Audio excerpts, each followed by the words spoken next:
నమస్తే. Welcome to the date line. నేను దేవులపల్లి అమర్. హైదరాబాద్ చుట్టుపక్కల తామర తంపరగా వెలిసిన ఫామ్ హౌజ్‌లల్లా పెద్దవాళ్ళు, వాళ్ళ పిల్లలు తాగి తందనాలాడడం అనేది చాలా కామన్ అయిపోయింది. ఇవాళ కొత్తగా ఏం జరగడం లేదు. కొన్ని సంవత్సరాలుగా జరుగుతున్నది. వ్యవసాయం చేయాల్సిన భూముల్ని ఫామ్ హౌజులుగా మార్చేసి ఇటువంటి కార్యకలాపాలన్నీ చేస్తూ ఉన్నారు. ఇవి వార్తలు చూస్తూనే ఉన్నాం. అప్పుడప్పుడు పోలీసులు రేడ్ చేయడం, కొంతమందిని పట్టుకురావడం, విదేశీ మద్యం, లెక్కకు రాని విదేశీ మద్యాన్ని పట్టుకున్నట్టు, లేదా చట్ట వ్యతిరేక కార్యకలాపాలు జరుగుతున్నట్టు మనం వింటూనే ఉంటాం. అయితే కొంతకాలంగా అందరినీ ఆందోళన పరుస్తున్నది డ్రగ్స్ మహమ్మారి.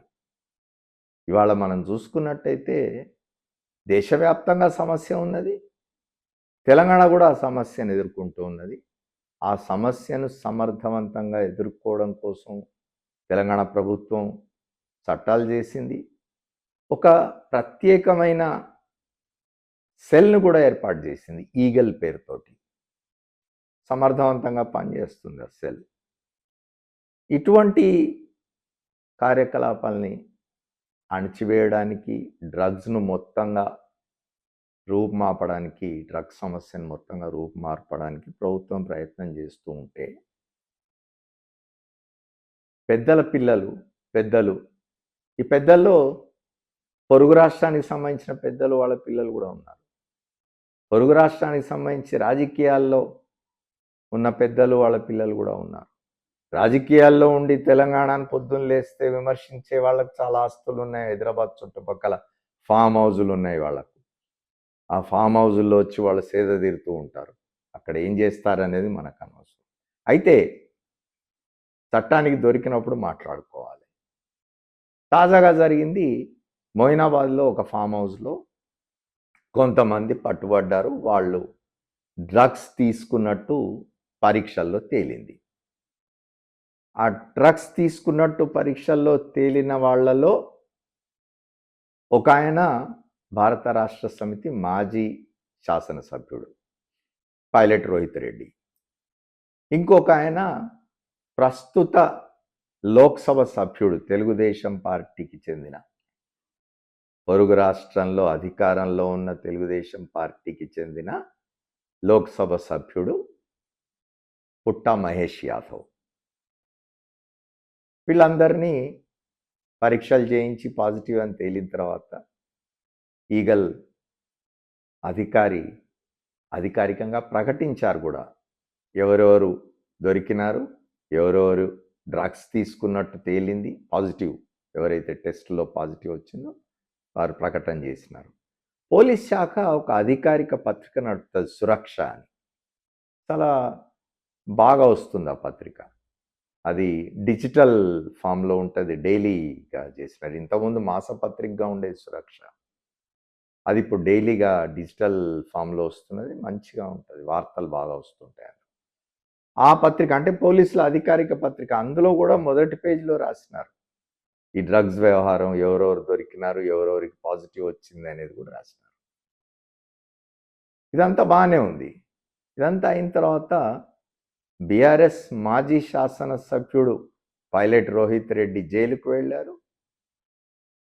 తెలుగుదేశం పార్టీ ప్రస్తుత లోక్సభ సభ్యుడు పుట్టా మహేష్ యాదవ్ బెయిల్ మీద లోక్సభ సమావేశాల్లో పాల్గొనడానికి ఢిల్లీ వెళ్ళిపోయారు. ఇదెట్లా? ఇట్లాంటివే లేనిపోయిన అనుమానాలని రేకెత్తిస్తూ ఉంటాయి. ఇటువంటి తగని పనులు చేసే వాళ్ళ మీద కఠినమైన చర్యలు ఉండాలి.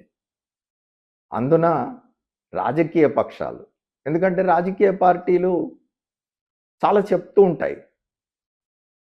అవి చెప్పడానికి మాత్రమే నీతులు ఉన్నాయి అనే విధంగా కాకుండా, మేము చెప్పేవి అమలు కూడా చేస్తామని ప్రజలకు భరోసా కలిగించే విధంగా వాళ్ళ చర్యలు ఉండాలి. ఏం జరిగింది? పుట్టా మహేష్ యాదవ్ను అధికారికంగా కూడా పొరుగు రాష్ట్రంలో ఉన్న అధికారంలో ఉన్న పార్టీ అధికారికంగా కూడా ఏం ప్రకటించలేదు. లీకులు ఇచ్చింది మీడియాకి ఏమిటి అంటే, ముఖ్యమంత్రి చంద్రబాబు నాయుడు చాలా ఆగ్రహంగా ఉన్నారు పుట్టా మహేష్ యాదవ్ మీద. కొంతకాలం ఆయనను పార్టీ కార్యకలాపాలకు దూరంగా ఉండమన్నారు అని ఒక లీకు మీడియాకి. ఇదెక్కడిది? డ్రగ్స్ తీసుకొని పరీక్షల్లో పాజిటివ్ అని తేలి అధికారికంగా పోలీస్ శాఖ అది ప్రకటన చేసిన తర్వాత ఎంత పెద్ద నేరం అది. ఆయనను వెంటనే తెలుగుదేశం పార్టీ నుండి సస్పెండ్ చేయడము, వీలైతే మీ మాట వింటే ఆయనను పిలిపించి లోక్సభ సభ్యత్వానికి రాజీనామా చేయించాలి కదా. అటువంటివి ఏం జరగడం లేదు. ఈ పార్టీ కార్యకలాపాలకు కొద్ది రోజులు దూరంగా ఉంచడం అనేది శిక్ష ఎట్లా అవుతుంది?